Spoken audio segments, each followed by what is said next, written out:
नगरपालिका महानगरपालिकांच्या निवडणुका झाल्यात। यामध्ये जी काही व्यवस्थेची लखतर वेशीवर टांगल्या जात आहेत ती आपल्या समोरच आहे।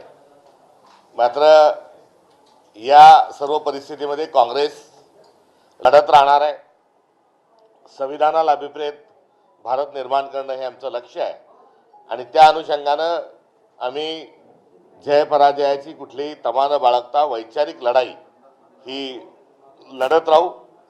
मी महाराष्ट्रातल्या तमाम जनतेचे ज्यांनी 288 नगरपालिका नगरपंचायतींच्या माध्यमातून तथा 29 महानगरपालिकांच्या माध्यमातून महाराष्ट्रातला सर्वात मोठा विरोधी पक्ष नेता विरोधी पक्ष या भूमिकेतून काँग्रेस पक्षाला जो मॅन्डेट दिलाय त्याची जबाबदारी पूर्णपणे आम्ही स्वीकारू। कुठल्याही प्रकारची वैचारिक व्यवहारिक तडजोड न करता नैतिक लढा हा सत्य आणि अहिंसेच्या माध्यमातून आम्ही लढत राहू। ही देखील गावी या निमित्तानं या ठिकाणी आम्ही देत आहोत। नगरपालिकेमध्ये निवडून आलेल्या 41 नगराध्यक्ष 106 नगरसेवक आणि काल संपन्न झालेल्या महानगरपालिकेतील 343 नगरसेवकांचं आम्ही अभिनंदन करतो। या ठिकाणी जे निवडून येऊ शकले नाही मात्र पक्षासाठी विचारासाठी लोकशाहीसाठी जी आमचे नगरसेवक जे लढले या सर्वांचं देखील मी कौतुक करतो। त्यांचा रास्त अभिमान हा काँग्रेस पक्षाला आहे। काँग्रेस पक्षाचे ते मूळ ही ताकद आहेत। अशा सर्व बहादरांचंही मी या निमित्तानं त्यांचं अभिनंदन करतो। यासाठी कुठल्याही प्रकारचा साधनं ही उपलब्ध करून पक्षाने दिलेली नसताना आमचे कार्यकर्ते जीवाचं रान करून जे लढले त्यांचंही कौतुक या निमित्ताने या ठिकाणी करतो। आणि आज आपल्या सगळ्यांच्या समक्ष जो विषय मांडायचा आहे तो म्हणजे वाराणसी या ठिकाणी अहिल्याबाई होळकरांनी जो घाट बांधला होता, त्यांनी अनेक ठिकाणी मंदिरांचा जीर्णोद्धार केला। माहेश्वरला घाट बांधला, त्यानंतर महाराष्ट्रामध्ये औंढा नागनाथ या मंदिराचा जीर्णोद्धार केला आणि अहिल्याबाई होळकर हे महाराष्ट्राच्या कन्या आणि भारताचं एक फार मोठं आदराचं स्थान आणि अहिल्याबाईंनी अहिल्यादेवींनी बांधलेल्या घाटावर मोदी बुलडोझर चालवतात। सोमनाथाचं मंदिर कोणी पाडलं तर गजनीने पाडलं। वाराणसीपुरते काशीपुरते नरेंद्र मोदी हे गजनी आहेत आणि या गजनींनी काशीचा मनकर्णिका घाट जो आहे हा ते पाडत आहेत। म्हणजे गजनींनी जसं मंदिर पाडलं तसंच अहिल्याबाईंच्या स्मृतीवर बुलडोझर चालवण्याचं काम हे नरेंद्र मोदींनी केलं। याचा तीव्र शब्दामध्ये आम्ही निषेध करतो आणि त्या कारवाईमध्ये ज्या हजारो देवाच्या दैवतांच्या ज्या मूर्त्या पाडल्या गेल्या, ज्या पद्धतीने पाडल्या गेल्या त्या विकृत पद्धत होती। गजनींनी ज्या पद्धतीने मंदिरं तोडली अगदी त्याच पद्धतीनं नरेंद्र मोदी हे देखील त्या घाटावरची सर्व मंदिरं उद्ध्वस्त करत आहेत, पायंदळीत अक्षरशः तोडल्या जात आहेत। ही अत्यंत संतापजनक अशा स्वरूपाची बाब आहे।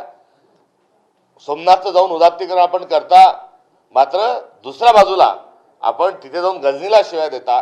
गजनीच्या बद्दल आपण जे बोलता तिथूनच ते गजनीचा भूत आपण नरेंद्र मोदी साहेब हे अंगात त्यांच्या शिरलंय का आणि त्याच शिरलेल्या भूताकरवी त्यांच्या अंगात गजनी येऊन त्यांनी हे मंदिरं काशीची पाडले आहेत का हा एक तीव्र आमचा आक्षेप आणि संताप या निमित्त आम्ही व्यक्त करतो। या घटनेचा आम्ही निषेध या ठिकाणी करत आहोत।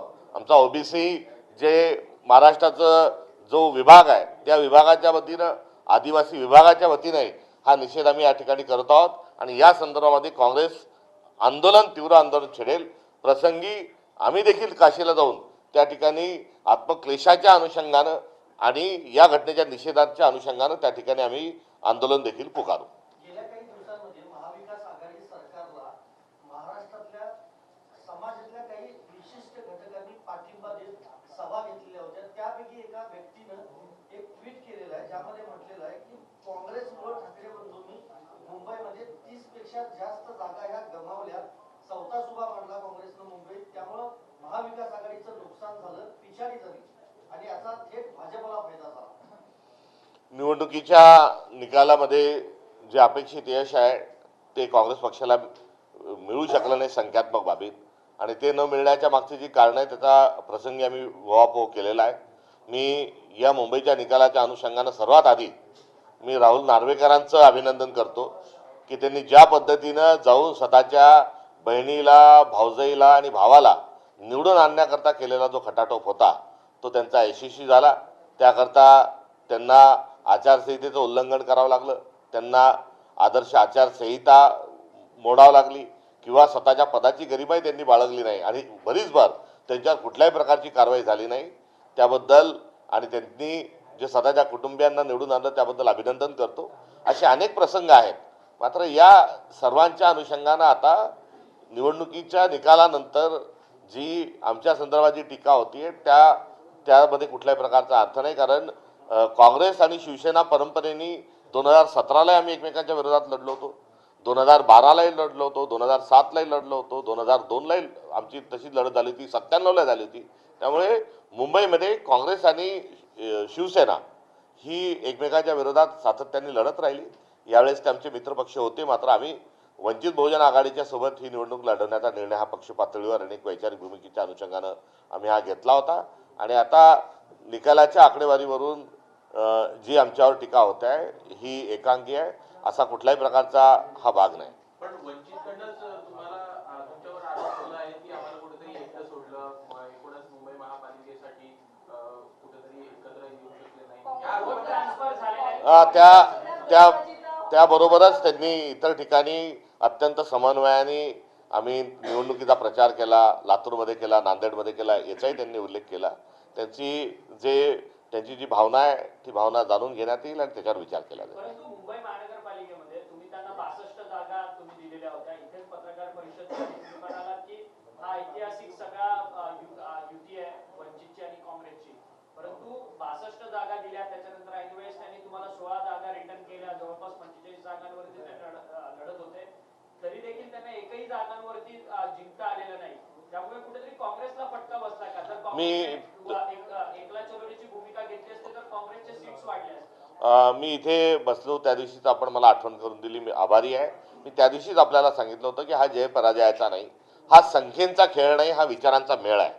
त्यामुळे आमची वंचितच्या सोबत झालेली आघाडी हा गांधी आंबेडकर पॅटर्नच्या अनुषंगाने काँग्रेस पक्षाला पुढे जायचं आहे आणि त्या दृष्टिकोनातून आम्ही ती केलेली पहल होती. आता उद्धव ठाकरे मुंबई काँग्रेसचे माजी भाषा अध्यक्ष भाई जगताप यांनी निवडणुकीच्या दिवशी मतदान म्हणजे मतमोजणीच्या दिवशी थेट या सगळ्याचं खापर वर्षा गायकवाड यांच्यावर फोडून त्यांचा राजीनामा घेतला पाहिजे असं म्हटलं.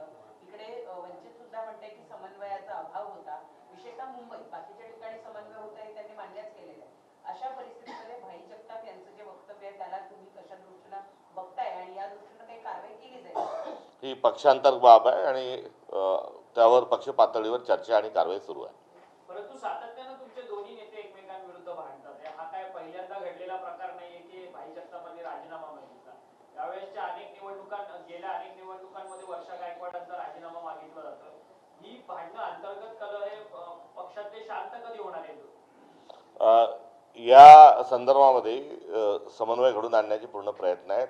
मात्र यासोबतच मी आपलं लक्ष वेधू इच्छितो की आपल्या सर्व प्रतिनिधींच्या साक्षीनं 288 नगरपालिका महानगरपालिकांची प्रक्रिया संपन्न झाली.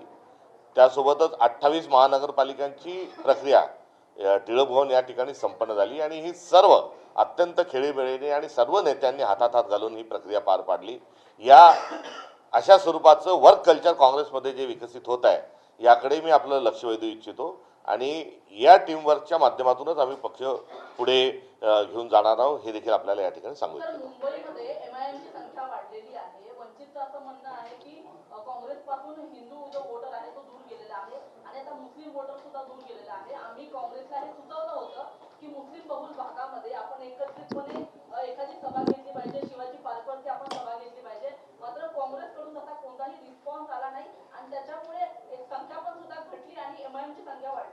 महाराष्ट्रामध्ये दोन जे जातीवादी विचार आहेत, एकीकडे एमआयएम आहे तर दुसरीकडे भाजप आहे आणि हे की थालीचे चट्टेबट्टे आहेत, यांचंच मुळात अलायन्स आहे.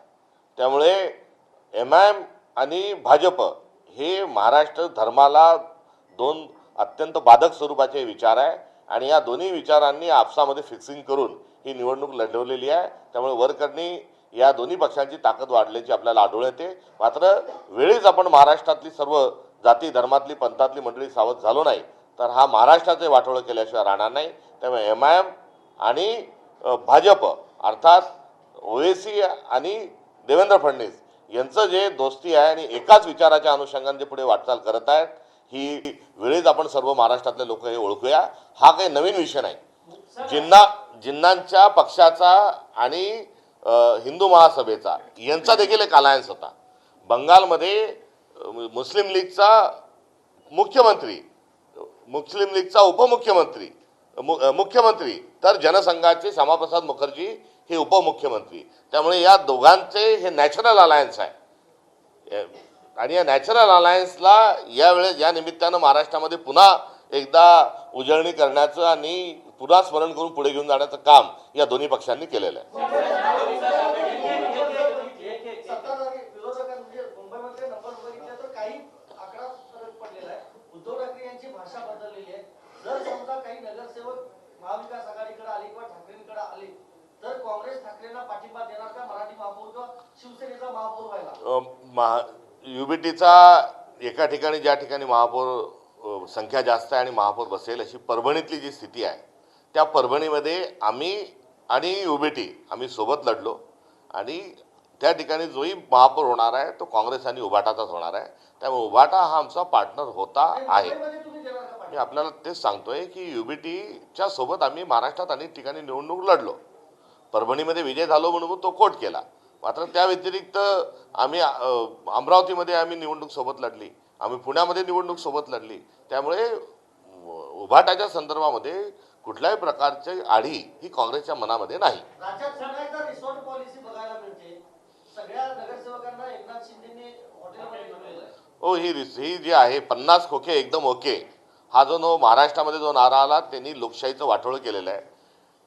70,000 कोटीचा घोटाळ्याचा भ्रष्टाचाराचे आरोप केलेल्या माणसाला तुम्ही पुन्हा सत्तेत सामावून घेतात आणि या दोन घटनांमुळे आणि ही जी रिसोर्टबाजी जी झाली होती यातून नागरिकांच्या मनावर फार मोठा एक चुकीचा संदेश आणि परिणाम हा झालेला आहे. या निवडणुकीमध्ये मतदारांना मोठ्या प्रमाणात पैसे देणे याची सुरुवातच या रिसोर्ट कल्चर आणि 50 खोके एकदम ओकेच्याच अनुषंगाने झालेली आहे. संजय राऊतांनी आज बोलताना एक स्टेटमेंट केलंय की काँग्रेस हा राष्ट्रीय पक्ष आहे, तो त्यांचे स्वतंत्र निर्णय घेतोय, परंतु त्या स्वतंत्र निर्णयामुळे कुठेतरी भाजपला फायदा होतोय अशा पद्धतीचं वक्तव्य त्यांनी केलं. संपूर्ण देशभर भाजपशी लढणारा पक्ष काँग्रेस आहे हे देखील त्यांनी त्यातच आपसूक सांगितलेलं आहे. राहुल गांधी आज हा आश्वासक भाजपच्या विरोधात लढणारा एक चेहरा आहे आणि त्या पक्षाचे आम्ही कार्यकर्ते आणि नेते आहोत आणि अशा प्रकारचा कुठलाही भारतीय जनता पक्षाच्या संदर्भामध्ये आमचा कुठलाही फायदा हा होण्याचा प्रश्नच उद्भवत नाही.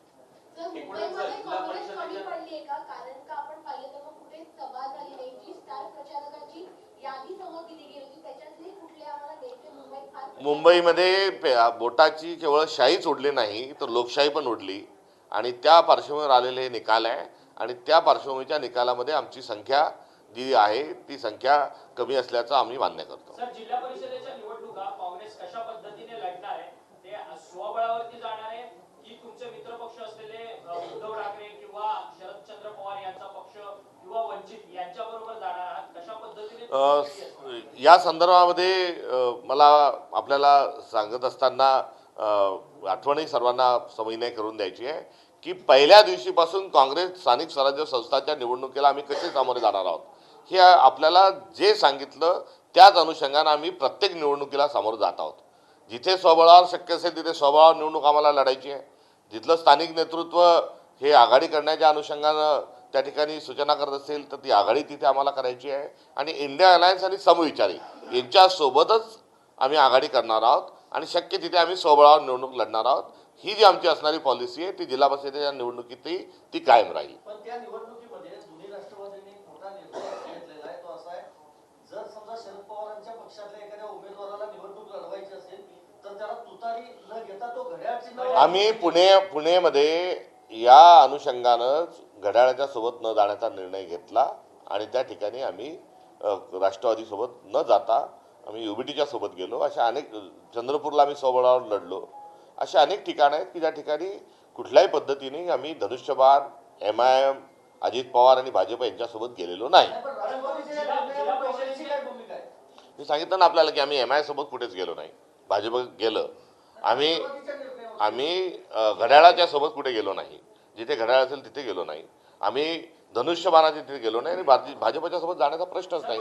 आणि एवढ्या निवडणुका, म्हणजे 300पेक्षा अधिक निवडणुकांमध्ये जर आम्ही हे आमचं धोरण राबवलं आहे, तर यावरून काँग्रेस विचारांसोबत किती पक्का आहे, कर्मठतेने आहेत, हे यातून ध्वनित होत आहे. सर, पण जिल्हा परिषदेच्या निवडणुकीमध्ये असंच तुमचं असतं. मी सांगितलं, मी उत्तर दिलं ना त्यांचं. घड्याळ जिथे आहे, घड्याळाचा अलायन्स पार्टनर असेल तिथे आम्ही जाणार नाही. सर, तसा प्रश्न नाहीये. प्रश्न असा आहे की ही निवडणूक पार पडल्यानंतर शरद पवारांच्या राष्ट्रवादीच्या लोकांनी असं म्हटलेलं आहे की आपण तुतारीऐवजी घड्याळाच्या चिन्हावर यापुढच्या मी याच प्रश्नाच्या उत्तरादाखल म्हटलं की जिथे घड्याळ असेल तिथे काँग्रेस नसेल.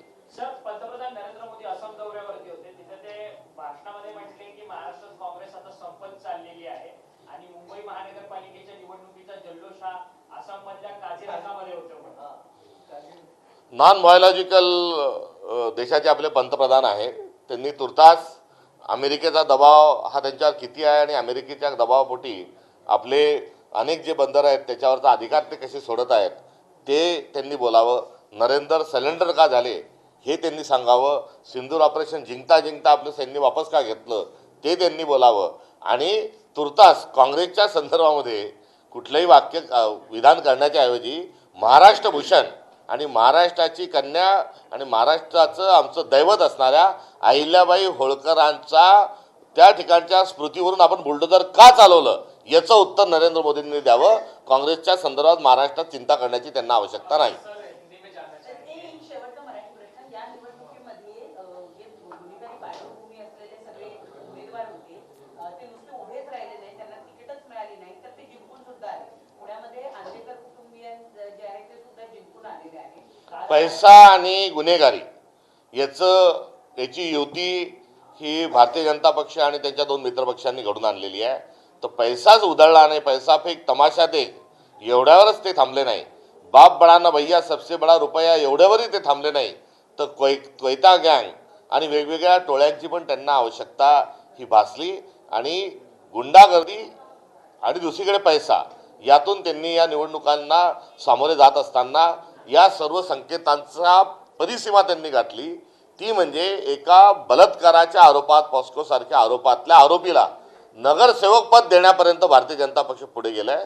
त्यामुळे भारतीय जनता पक्ष किती विकृत पक्ष आहे आणि किती घाणेरड्या कृत्यांच्या गुन्हेगारींच्याच नव्हे तर अनैतिक आणि बलात्कारांसारख्या गुन्हेगारांच्याही पाठीशी कसं आहे ते या निवडणुकीच्या निमित्तानं आपल्या सगळ्यांच्या समोर आलंय. जिल्हा परिषदमध्ये तुम्ही आणि वंचित एकत्रित लढणार काही होते तिथे पाहायला मिळेल का? निश्चित आम्ही समविचारीच्या सोबतही जाणार आहोत आणि आता वंचित आमचा मित्रपक्ष आहे.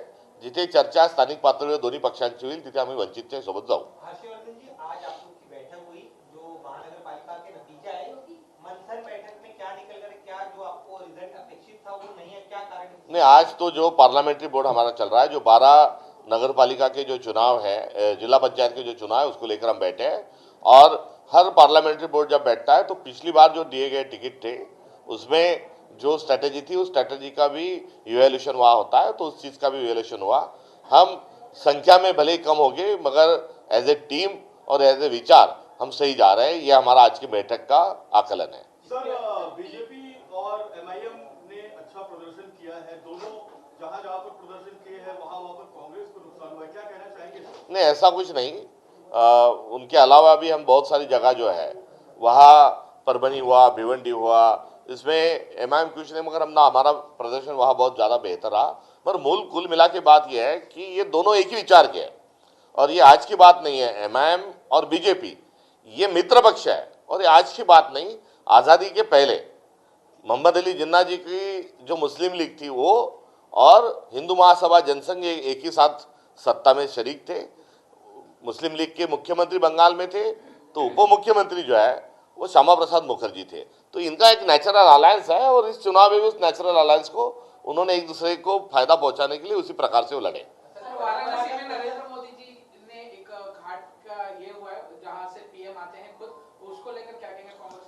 जिस प्रकार से सोमनाथ का मंदिर गजनी ने गिराया था, उसी तरीके से गजनी बनकर आज नरेंद्र मोदी जी जो है, इन्होंने मणिकर्णिका जो घाट है, जो महाराष्ट्र की कन्या अहिल्याबाई जी ने जो बांधा था, उस घाट को उन्होंने तबाह किया। केवल घाट को ही तबाह नहीं किया, तो गजनी ने जैसे मंदिरों को तबाह किया था, वैसे मंदिरों की मूर्तियां, भगवान की मूर्तियां और आस्था स्थल को भी उन्होंने पैरों तले कुचलने का बहुत ही विकृत काम ये नरेंद्र मोदी जी ने किया। मोदी जी को गजनी कहना गलत है क्या, ये सवाल मेरा बीजेपी से है। महानगर पालिका चुनाव को लेकर जो है कि भाई इसमें जो परफॉर्मेंस बेहतर नहीं रहा है, तो उसमें वर्षा गायकवाड़ को लेकर जो है जो परफॉर्मेंस बेहतर नहीं रहा है, इस्तीफा देने की बात की गई, किस नजरिए से देखते हैं आप? ये पार्टी के अंदरूनी बात है और इसकी चर्चा जो है पार्टी के भीतर चल रही है। असम में प्रधानमंत्री मोदी ने कहा है कि जो असली जश्न है वो असम में हो रहा है। कांग्रेस बहुत सालों से मुंबई में राज कर रही थी, लेकिन अब हार चुकी है। कांग्रेस को देश की जनता ने नकार दिया है, चौथे नंबर की पार्टी हो गई। तंज कसा है महाराष्ट्र मुंबई का महापौर ये शिवसेना का हुआ करते थे और मुंबई में कांग्रेस हारते हुए जरूर उन्होंने निशा कांग्रेस पे साधा होगा, मगर कहीं ना कहीं बाला साहेब ठाकरे जी के का दल अभी मुंबई में सत्ता में नहीं है। इस बात को उनको शायद खुशी हुई होगी, इसलिए उनकी खुशी जो है वो कांग्रेस का हारने को लेकर या जीतने को लेकर नहीं, तो शिवसेना, हिंदू हृदय सम्राट बाला साहेब ठाकरे के दल को आज हमने सत्ता के बाहर निकाल दिया, ये उनके तंज कसने के और खुशी का कारण है। मगर मैं इसके साथ उनको कहना चाहूँगा कि कांग्रेस की चिंता आप न करें। आप पहले महाराष्ट्र की जो सुकन्या है, हमारा जो गौरव है, उस अहिल्याबाई के घाट पर आपने जो तबाह किया उसको लेके आप जवाब दें। नरेंद्र सिलेंडर क्यों हुए उसका आप जवाब दें। ऑपरेशन सिंदूर जीतते जीतते आपने युद्ध क्यों रोका उसका जवाब दें।